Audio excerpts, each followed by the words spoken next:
भार की जगह शालिग्राम जी को रखते थे, लेकिन कीर्तन उनको बड़ा प्रिय था। कीर्तन करते हुए मांस बेचते थे, बताओ, ऐसा उनका स्वरूप। एक बार एक महात्मा वहां से निकल रहे थे, तो महात्मा ने जैसे ही देखा, वो तो देखते ही पहचान गए, मुंह पे कपड़ा रख करके जा रहे थे, तो देखा कि ये तो शालिग्राम जी हैं। तुरंत, अरे तुम क्या कर रहे हो, बहुत बड़ा पाप है, ये तो साक्षात शालिग्राम जी हैं।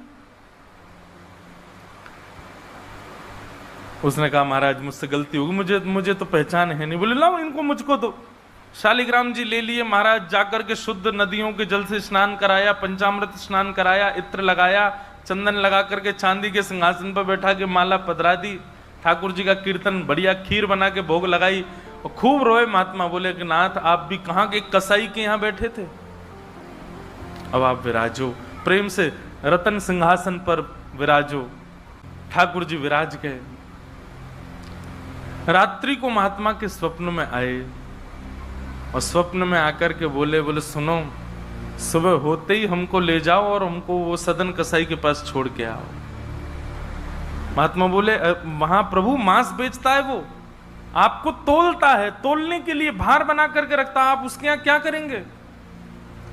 ठाकुर जी कह रहे हैं हम जितना कह रहे हैं उतना करो बस। बोले नाथ ये तो वेद विरुद्ध हो जाएगा, ये तो शास्त्र विरुद्ध हो जाएगा, मैं आपको कैसे वहां छोड़ के आ सकता हूं। आपको वहां क्या सुख मिल रहा है, वो शुद्ध नहीं, पवित्र नहीं, उसका स्थान अच्छा नहीं, मांस विक्रय करने वाला व्यक्ति, महापापी व्यक्ति, वहां क्यों जाना है आपको। ठाकुर जी बोले कहीं पर हमको स्नान करने में सुख मिलता है, कहीं हमको सिंहासन पर बैठने में सुख मिलता है, कहीं भोजन करने में सुख मिलता है, कहीं माला पहनने में सुख मिलता है, सदन कसाई के हमको लुढ़कने में सुख मिलता है। उसके तराजू में जब वो तराजू से तोलता है तो हम इधर उधर लोटपोट होते हैं, हमको उसमें बहुत आनंद आता है, हमको छोड़ के आओ उसके पास ही। और वो मांस विक्रय करता है, चलो जो भी है, लेकिन जब उसके यहाँ तोला जाता है और वो तोलते समय हम लुढ़कते हैं तो वो कीर्तन गाता है, वो मुझे बहुत अच्छा लगता है, मुझे उसके पास छोड़ के आओ।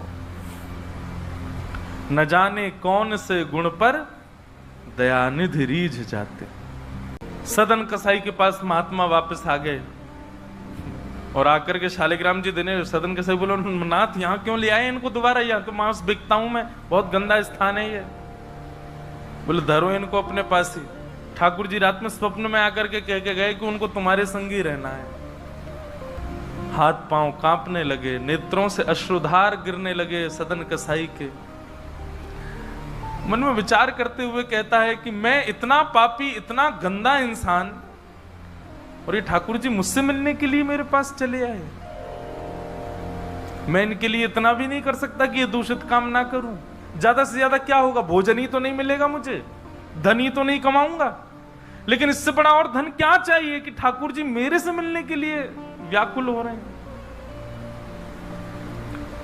उसी समय सदन कसाई ने अपनी दुकान बेच दी, सब काम बंद कर दिया और बस अपने ठाकुर जी के लिए जीवन जीने लगा।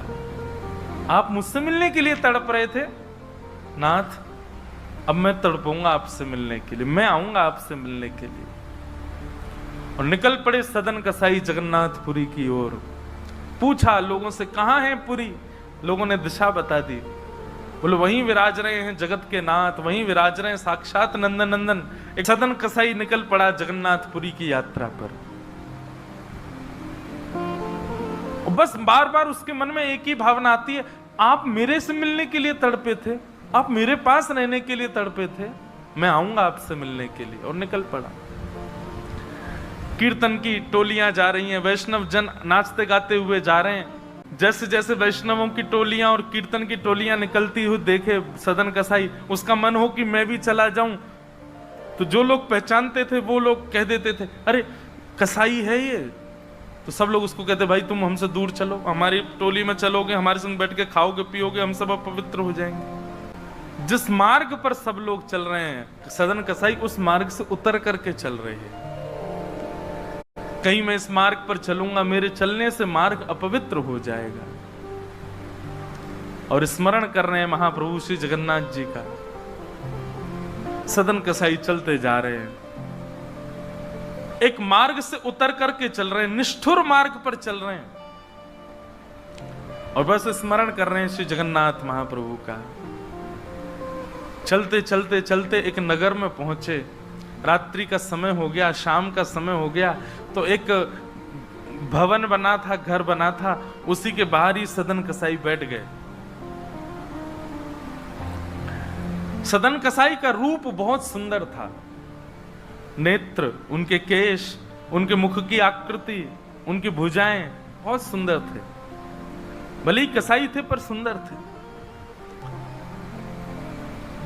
तो जिस भवन के बाहर बैठे, वहां भवन की अंदर एक गृहिणी वो निकल करके बाहर आई और उसने जैसे ही सदन कसाई को देखा, उसका मन आ गया उन्हीं के ऊपर। शाम का समय, सदन कसाई को लोभ देने लगी और उसने इशारा करके कहा कि भीतर आ जाओ। तो सदन कसाई ने उसकी ओर देखा और उनके मन में तो बस जगन्नाथ जी बैठे हैं, कोई ऐसा भाव तो दूषित था नहीं। उन्होंने इशारा कर दिया, कुछ इशारा किया और उस इशारे को उस कन्या ने, उस महिला ने ऐसा समझा कि मानो ये कहना चाह रहे हैं कि तुम भीतर जाके पहले अपने पति का वध करो, तब मैं रहूंगा तुम्हारे साथ। विषय हावी हो गया उस माता के। भीतर जाके उसने अपने पति का वध कर दिया, मार दिया। और बाहर आकर के सदन कसाई से कहा, अब तो चलो, मैंने अपने पति को मार दिया, चलो मैं और तुम ब्याह कर लेते हैं। सदन कसाई बोला, देवी ये तेने क्या किया? मैंने तो नहीं कहा था कि तुम मारो। बोले, हो तुम झूठ बोलते हो, तुम नहीं तो कहा था कि उसका वध कर दो तब रहूंगा। अब तुम्हारे पास एक ही रास्ता, या तो मेरे साथ रहो, नहीं तो मैं सबको बता दूंगी कि तुमने मेरे पति को मरवाया है। पर जिनके हृदय में श्री ठाकुर जी विराजमान हैं, उनको अन्य किसी के लोभ की इच्छा नहीं होती।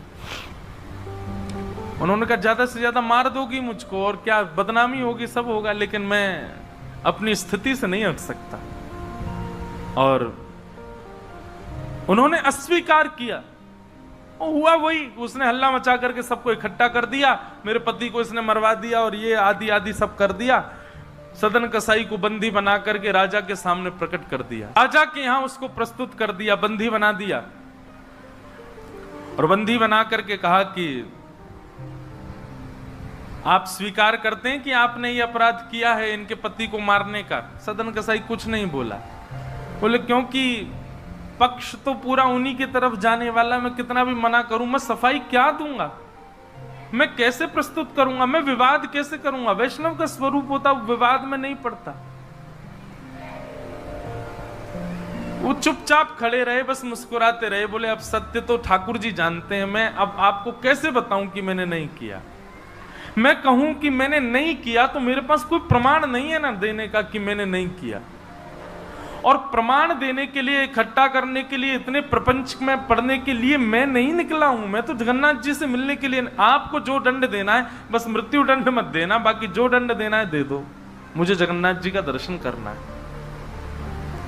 राजा ने सदन कसाई की बात तो मानी कि मृत्यु दंड तो नहीं दिया, पर कहा कि जिन हाथों से तुमने उस व्यक्ति का वध किया, उन हाथों को हम काट देंगे। सदन कसाई बोले, मैंने एक बार एक कथा में सुना है कि श्री जगन्नाथ जी की भी भुजा नहीं है, लो काट दो। जैसे मेरे स्वामी वैसा मैं, और अपनी दोनों भुजाएं आगे कर दी। मेरे स्वामी भी तो ऐसे ही रहते हैं। सदन कसाई ने अपने दोनों हाथ आगे किए और राजा के दूतों ने उनके हाथ काट दिए।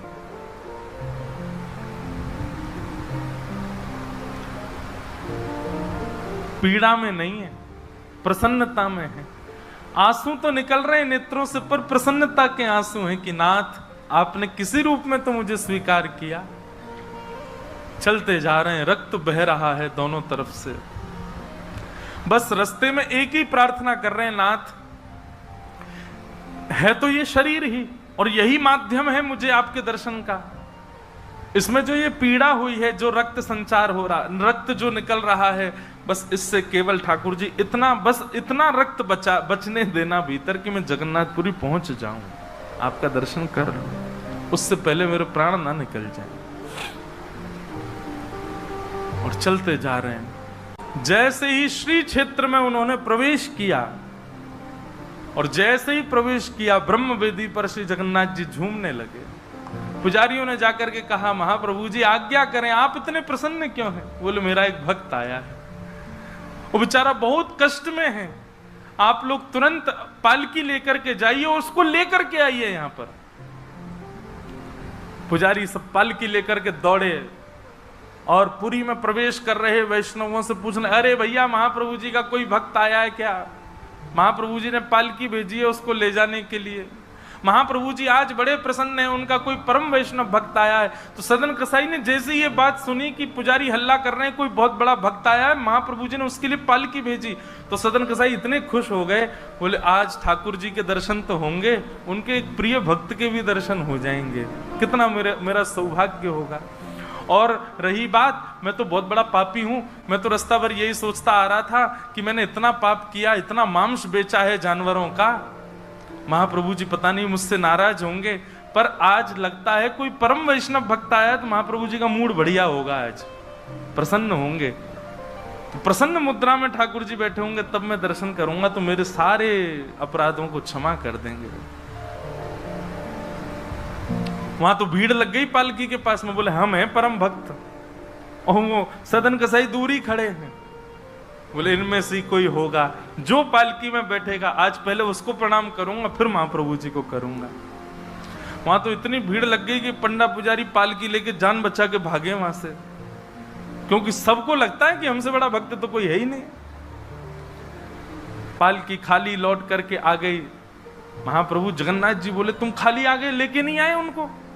बोले, भगवान आपके एक दो भक्त तो है नहीं, वहां तो हजारों भक्त, एक पालकी उसमें कितनों को बैठा के हैं, सब चढ़ने लगे। बोले, हम हैं भक्त, हम हैं भक्त, आप कोई संकेत बताओ, आपके भक्त का कोई लक्षण। श्री जगन्नाथ प्रभु के नेत्रों सजल हो गए, बोले मेरी तरह उसके भी हाथ नहीं है, जो आया है वही है मेरा भक्त, उसको लेके आओ।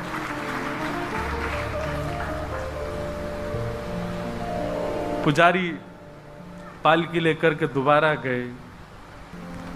पुजारियों ने जाकर के जब उनकी स्थिति को देखा, कोई अपने नेत्रों के आंसुओं को रोक नहीं पाया।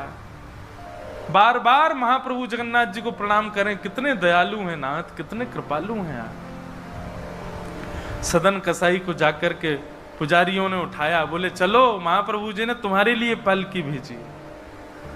सदन कसाई बोले, आपको कोई गलत सूचना मिल गई, मैं नहीं हूं वो भक्त जो इसमें। बोले, नहीं तुम ही हो, ठाकुर जी ने आज्ञा करके भेजा है। सदन कसाई बोले, अगर मैं पालकी में बैठा तो मेरे अभी प्राण निकल जाएंगे, आप सबसे प्रार्थना है मेरी, मैं महाप्रभु जी की आज्ञा स्वीकार करता हूं, मैं आपके संग चल दूंगा, लेकिन पालकी में नहीं बैठ सकता। चलने लगे, बस इसी बात से प्रसन्न है कि महाप्रभु जी ने मुझे स्वीकार तो किया। और जैसे ही सिंह द्वार पर पहुंचे और दंडवत करते ही जैसे ही श्री पतित पावन भगवान, सिंह द्वार पर ही श्री पतित पावन भगवान है, बाहर ही उनका दर्शन हो जाता है।